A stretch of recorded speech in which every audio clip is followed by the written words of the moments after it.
Ramir Boulder po nagbabalik.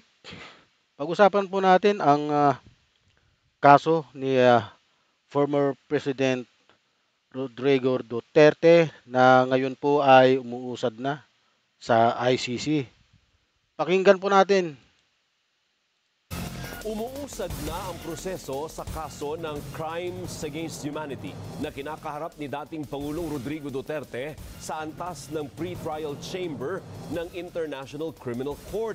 Inilabas ng ICC ang ilang dokumento kaugnay ng paglahok ng mga biktima, mga isyu sa prosekusyon at kanilang mga abogado, ang hiling na palayaing pansamantala ang dating Pangulo at ilang impormasyong napagkasunduan ng magkabilang panig bago ang pagdinig ng confirmation of charges sa September 23.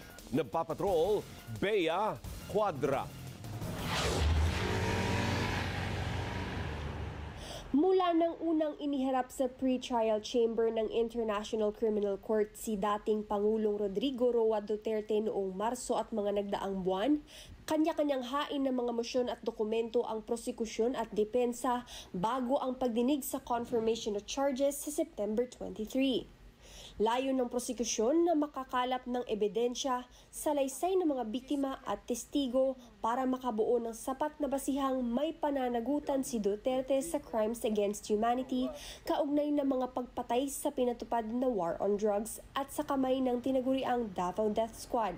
Sinikap naman ng depensa na matanggal bilang taga-usig ng ICC si Prosecutor Karim Khan at pansamantalang palayain ang dating Pangulo. Sa mga dokumentong inilabas mula noong huling linggo ng Agosto, kinumpirma ng ICC Registry na ipinasa na nila ang 25 aplikasyon mula sa mga biktimang gustong makilahok sa pre-trial proceedings. Hinati ito sa dalawang grupo. 15 aplikasyon ang nakalista sa Group A na itinuturing na kumpleto na.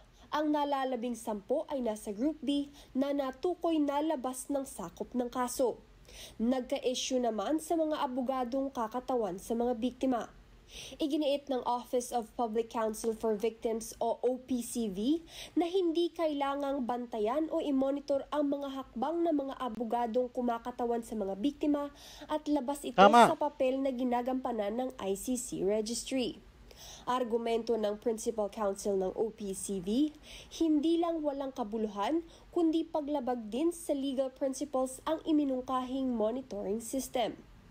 Discriminatory din umano ito dahil hindi naman kasama sa imo-monitor ang kampo ng defense.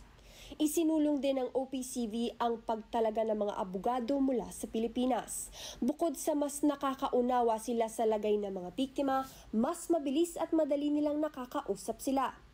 Sa ibang usapin, nagkasundo ang prosekusyon at depensa sa joint submission sa pre-trial chamber sa 4 sa 10 detalye at impormasyon na tumutukoy sa dating presidente ng Pilipinas.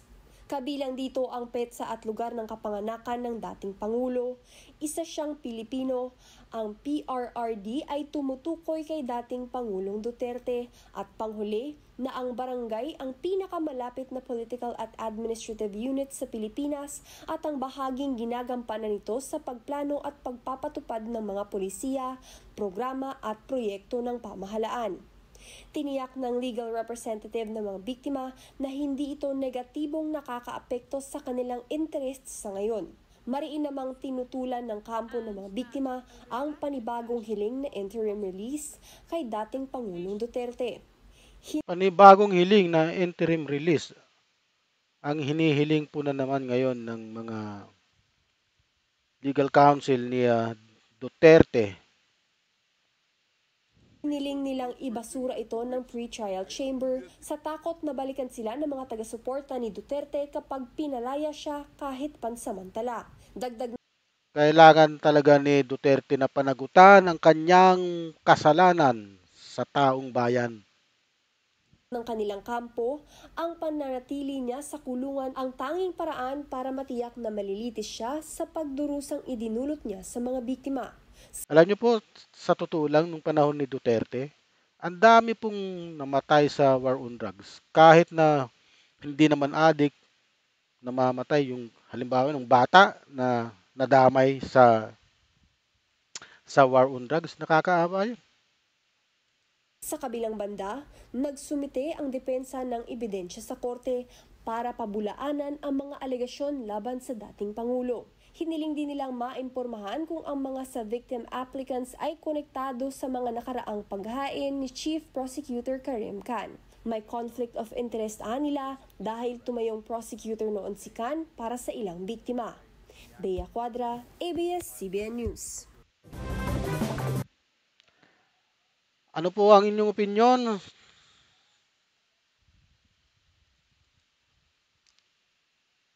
Thank you sa inyong lahat.